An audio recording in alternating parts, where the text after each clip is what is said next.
Assalamu alaikum, dear brothers and sisters. Please do share and like our video. For routine upcoming Islamic videos, subscribe our channel and press the bell icon. Jazakillah khair. Remember us in your prayers.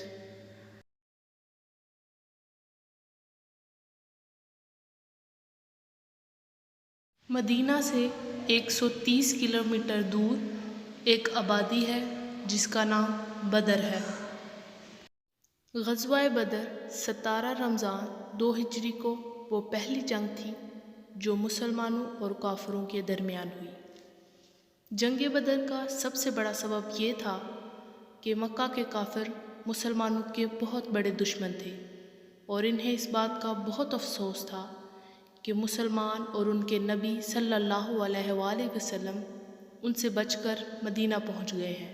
جب قریش نے دیکھا کہ مسلمانوں کی تعداد میں اضافہ ہو رہا ہے تو انہوں نے مدینہ کے ایک شخص عبداللہ بن ابی کو مسلمانوں کے خلاف اکسایا۔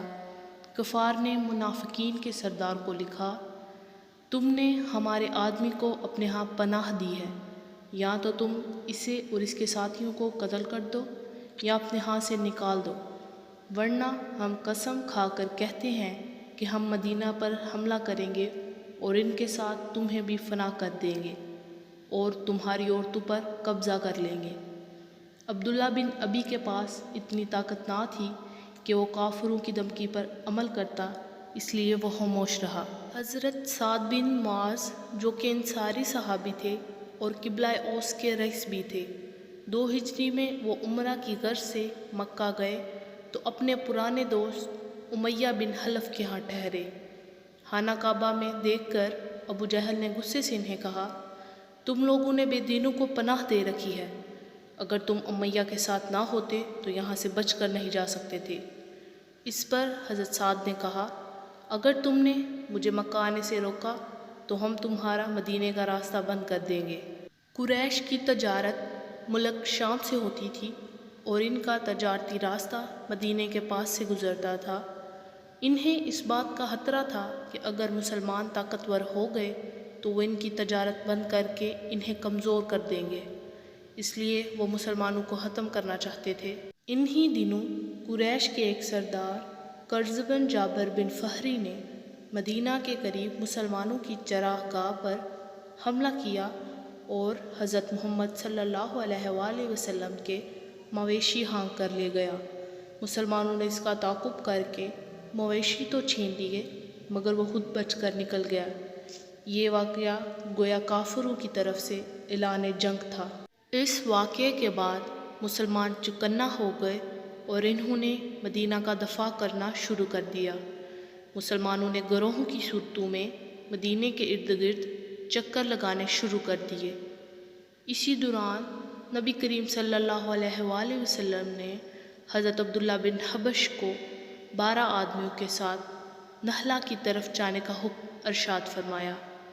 حضور صلی اللہ علیہ وسلم نے انہیں ایک بند لفافہ دیا اور فرمایا کہ اسے 2 دن بعد کھولنا۔ حسب حکم حضرت عبداللہ بن حبش رضی اللہ تعالیٰ عنہ نے لفافہ کھولا تو اس میں لکھا تھا کہ مکہ اور طائف کے درمیان مقام نہلا پر پہنچ کر قیام کرو اور حالات کا پتہ چلا کر خبر دو۔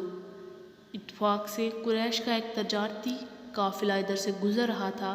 حضرت عبداللہ رضی اللہ تعالیٰ عنہ نے اس قافلے پر حملہ کر دیا اور قریش کے ایک سردار کو قتل کر دیا۔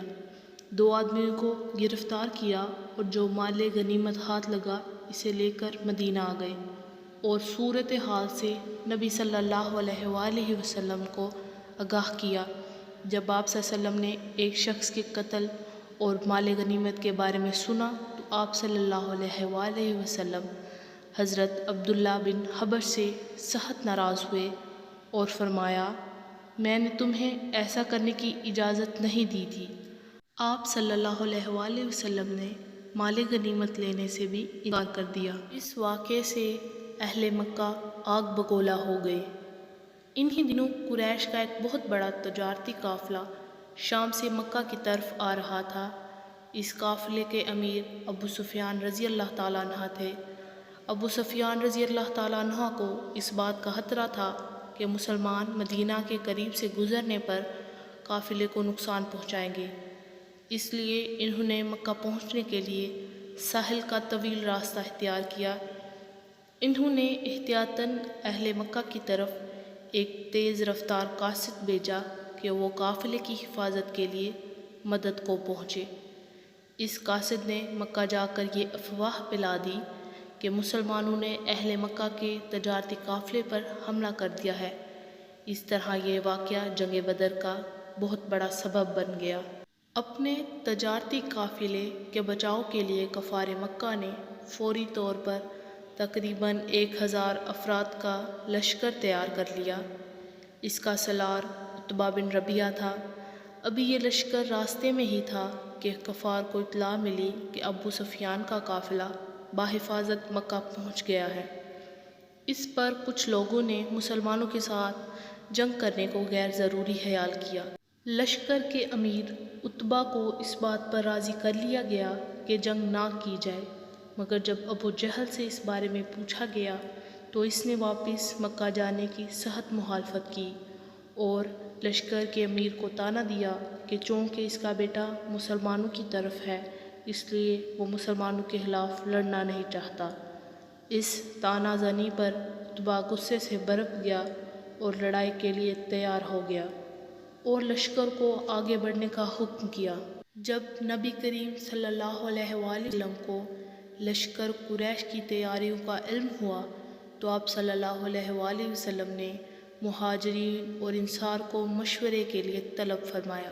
حضرت ابوبکر اور حضرت عمر رضی اللہ تعالیٰ عنہ نے ہر قسم کی حمایت کا یقین دلایا، جبکہ حضرت مقداد رضی اللہ تعالیٰ عنہ نے بڑے جوش میں عرض کیا، اے اللہ کے رسول، ہم بنی اسرائیل کی طرح نہیں جنہوں نے کہا تھا اے موسیٰ جاؤ تم اور تمہارا خدا لڑے، ہم تو یہاں بیٹھے ہیں، بلکہ ہم تو آپ صلی اللہ علیہ وآلہ وسلم کے ساتھ اپنی جانیں قربان کر دیں گے۔ اس پر حضور صلی اللہ علیہ وآلہ وسلم بڑے خوش ہوئے، مگر آپ کی خواہش تھی کہ انصار صحابہ حمایت کا یقین دلائیں جن کی تعداد مہاجرین سے زیادہ تھی۔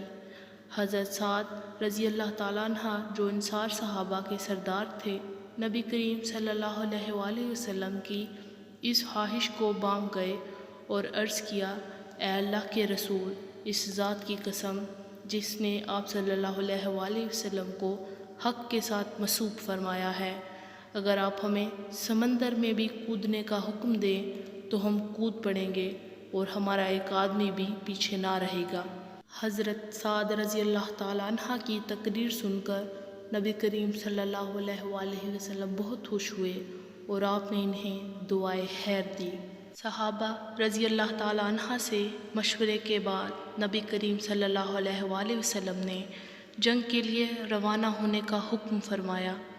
صحابہ رضی اللہ تعالیٰ عنہ نے تیاری کی اور گھروں سے نکل پڑے۔ مدینہ سے تقریباً 1 میل باہر جانے پر لشکر کا جائزہ لیا گیا۔ 9 عمر لڑکوں کو واپس مدینہ بھیج دیا گیا۔ افراد کی گنتی کرنے پر پتہ چلا کہ 313 ہیں۔ سارے لشکر کے پاس 70 اونٹ، 2 گھوڑے، 6 زریں اور 8 تلواریں تھیں۔ نیزے بھی بہت کم تھے۔ زیادہ تر افراد کے ہاتھ میں بالیں اور لاٹھیاں تھیں۔ صحابہ کرام رضی اللہ تعالیٰ عنہ نے میدان کی ایک جانب سائبان تیار کیا تاکہ آپ صلی اللہ علیہ وآلہ وسلم اس میں تشریف فرما ہوں۔ حضرت ابوبکر رضی اللہ تعالیٰ عنہ آپ صلی اللہ علیہ وآلہ وسلم کے ساتھ تھے۔ نبی کریم صلی اللہ علیہ وآلہ وسلم نے رات بے چینی میں بسر فرمائی۔ آپ صلی اللہ علیہ وآلہ وسلم ساری رات اللہ تعالیٰ سے فتح کی دعا مانگتے رہے۔ اگلے روز یعنی 17 رمضان المبارک کو حضور صلی اللہ علیہ وآلہ وسلم نے مسلمانوں کی صف بندی فرمائی اور پیش گوئی فرما دی کہ فلاں فلاں کافر فلاں فلاں جگہ مرے گا۔ عرب کے عام رواج کے مطابق پہلے انفرادی مقابلے ہوئے۔ مسلمانوں کی طرف سے حضرت حمزہ رضی اللہ تعالیٰ عنہ، حضرت عبیدہ رضی اللہ تعالیٰ عنہ اور حضرت علی رضی اللہ تعالیٰ عنہ میدان میں اترے۔ کفار کی جانب سے